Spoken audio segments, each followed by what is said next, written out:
Hello. Ignore all of that. It's my husband's stuff. I'm baking brownies right now, but I was watching a video for AuthorTube, and I love AuthorTube, but it's hard when you watch these videos and people ask these questions like, did you ever feel like giving up? Did you ever feel like imposter syndrome, stuff like that? And these creators say, no, I never dealt with that. I've been great. I've dedicated myself to writing and I'm super into it and it's gonna be what I want to do. And I had no problems with that. And for someone like me, and obviously for the person who's asking that question, that's great, but that's not helpful for us. And that's why we ask the question. And not to say that the creator is under any obligation to answer things in a certain way or speak to us in a certain way, or any obligation, period. I mean, when it comes to that. But we're asking these questions because we have issues, because we have these topics on our mind. And as someone who has ADHD and just recently got diagnosed and has kind of spent her entire life asking those types of questions and wondering, like, what is my purpose? What am I supposed to be doing? Switching my career and job track almost every 2 years, if not sooner. It's really disheartening to see and to hear those types of answers. And for someone, who does not deal with these kinds of issues, those are great. And those are probably what, people need to hear when it comes to dealing with that type of thing. But if you're someone like me who has those types of questions and spends their entire life doing things, you need a little bit more. And you need a little bit of, we're gonna not make this difficult. You need a little bit more support, you need a little bit more.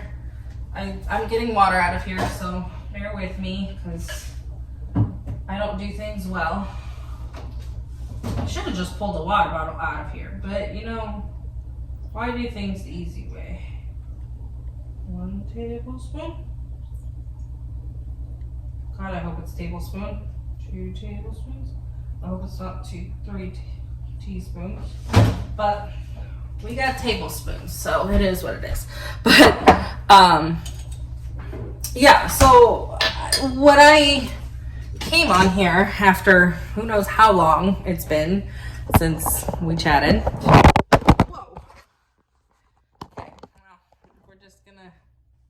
We're gonna ignore that and enjoy your ride, hopefully. What I came on here to say is, when you have struggles, when you want to quit, it's all encompassing, essentially, and it's part of just going through the motions. For someone like me, when I feel that way, it's because I'm not taking care of myself. It's because I am consuming content that is negative and definitely does not work for my type of personality. I'm very suggestible. So if you say that the world is ending and we're all gonna die, then my brain goes, well then cool, what's the point of doing anything? The world is ending and we're all gonna die. So, obviously consuming that type of content is not a good thing for me because that's not helpful.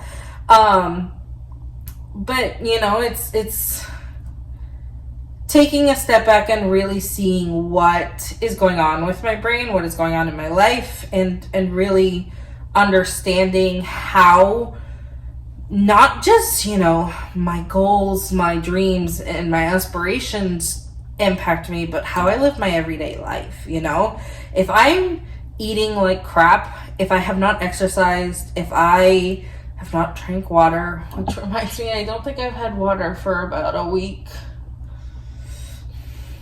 Maybe it's only been 4 days, but still, you know, there's a reason why, you know, you feel that way. There's a reason why your brain starts drifting down the, maybe I should just quit. You know, I'm not good enough. I'm not supposed to be here. I'm not supposed to be doing this mode. And it's not because there's anything wrong with you. It's just how brain chemistry works, you know? I'm not a psychologist, a therapist, or a counselor, but I do like my hyperfixations, and psychology was one of them. So I ended up... Hopefully editing Kaylee has edited that useless 2 minutes. But, okay, don't mind me. We've had a few minutes of just nonsense. Pulled the brownies out. Now I'm sitting in my office. But what I'm trying to say is, if you've ever felt like giving up on a project, on writing, on something that you claim to be passionate about, it's okay. Like, it's normal for people who are not typical, who don't know that they've wanted to be writing since they were 3 years old, you know? This is okay. Everything that you're feeling, everything that you're going through is fine. It's your experience. Nobody can tell you that it's wrong. And I think that's the biggest reminder for myself and for everyone who deals with these types of things is, just because you haven't spent your entire life wanting to be a writer, just because you haven't spent your entire life knowing for certain that you were going to be doing something with writing books, it doesn't mean you're not a writer, and it doesn't mean you're not an author, and it doesn't mean that you can't continue to struggle with that even after you've decided that that's what you want to do.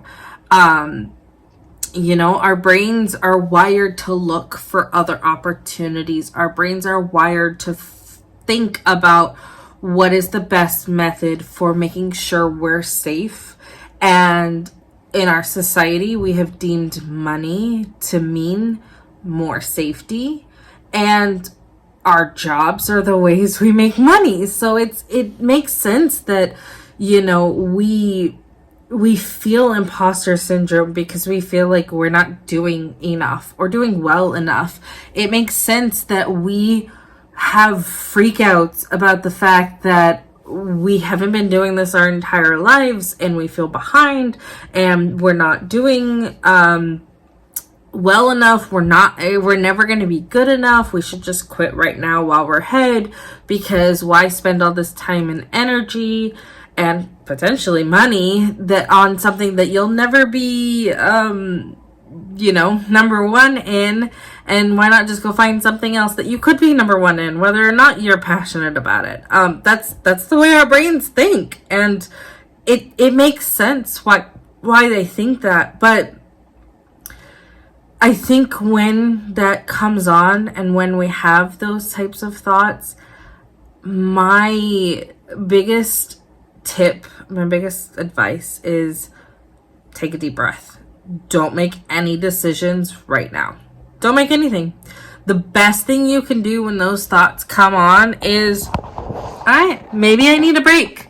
Maybe I need to just step back and attack this problem or this issue or this project later.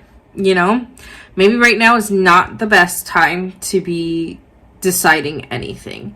And, you know, that's the best thing you could do, is when those thoughts of I should just quit, I'm not good enough, or, you know, I'm never going to be as good as so-and-so, or I'm never going to sell as many books as so-and-so, the best thing you can do is go, you know what? I'll deal with it later. I'm going to go binge watch TV. I'm going to go read some books, although that's a tricky one for me, because as much as I love reading books, when I get into the imposter syndrome and depressive states of that, reading them just makes me angry because I'm just like, I can never be like this person. So whatever works for you. I go and bug my husband. I find another project that I'm really passionate about and excited about and work on that. I will journal, maybe I'm not writing fiction, but writing to journal out my thoughts is a good one. Or I'll play with my dog, just step away from it and tell yourself it's okay to feel that way. It's okay to want to quit or to think that you should quit and decide not to. There's nothing wrong with that, and you're not doing this writing thing wrong, and you're not breaking any rules, Some of us just didn't come about this career a normal way because our lives aren't normal. Our brains aren't normal. We're not typical. We're flavorful. Okay? We've got some ADHD flavors. We've got some autism flavors. We got some tism flavor. Just whatever. We've got our own flavor. We got our own seasoning. And so we got to go about things our own way. And I think that's the biggest thing is, if you're thinking about it, there's a reason behind it. There's a reason why those thoughts are coming. And instead of being emotional and saying, you're right, I'm listening to this thought in my head and I'm going to just throw everything away and all that, take a step back. Take a break. Follow your next what's the word? I use this word all the time now. Hyperfixation. Follow your next one. Don't worry about it. Stop putting so much pressure on yourself. And if you want to make this your career, then make it your career. But that doesn't mean that every minute of every day you have to be focused or on it or, dedicated to it. You can take time. You can have freakouts. You're allowed to question whether or not this is your path. You're allowed to question whether or not you want to quit. There's nothing wrong with that. Nobody's going to come and be like, oh my gosh, she's not a real author. She's not doing it right, And if they do, sweetheart, my mouth does not stay silent as is. And you want to come and you want to make those kinds of comments to me, I can't be held responsible for anything that comes out of my mouth at that time. And I'm sure many of us feel the same way. So I just want to give you guys hope. I just want to let you guys know that it's okay if you're feeling a certain way. And it's okay to take a step back and explore those feelings or ignore them, whatever works for you. But there is no one way in this career. There is no one path. And just because you decided 3 weeks ago that you wanted to be a writer and now you're thinking about quitting doesn't mean that you're doing it wrong. It doesn't mean that you're a bad writer. It just means your brain is experiencing something new and it's not happy about it, which is what our lizard brains do. So make sure you focus on yourself. Drink the water. I need to go get water myself. Just reminding myself again. Drink the water, eat the good food, do the exercise, get in the sun. Give yourself some grace. There's no shame. That's our mantra this year. We have no shame. We're just not dealing with it.